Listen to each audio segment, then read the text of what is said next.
One thing I will hear is, from a retail loan officer who has maybe a team or maybe even a branch manager. I have my own P&L. I have my own team. Things are going great. What is the value of them moving from that situation to broker owner? Yeah, I think for most people who have their own thing, things are going great. It's going great for how long? How many retail managers or retail loan officers have been at the same company for more than 3 years? 40% Oh, of our industry turns over every 3 to 4 years. and when that transition happens, technically you have to start from zero, from scratch. You can't really take it with you.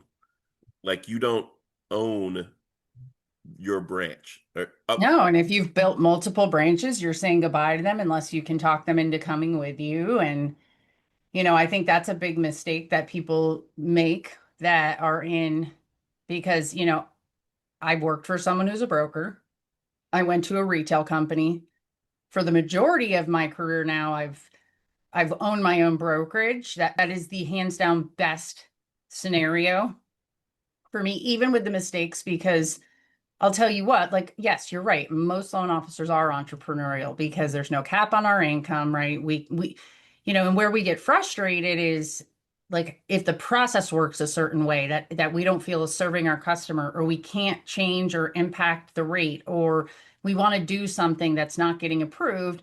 Well, I'll tell you what, I've never been frustrated with things like that when I owned. The wheel, right? Like creating the thing is where the frustration came in and not knowing how to do it, but not like I never got frustrated because I would rather make a bad decision that was my decision than be forced into a decision or be excluded from something or not be able to be who I am and grow my business the way that I wanted to. Right. So you touched on a key point. If you're wanting to leave a legacy or ever extricate yourself from this business while sort of still being in the business, you have to have a process. And you're essentially providing the process.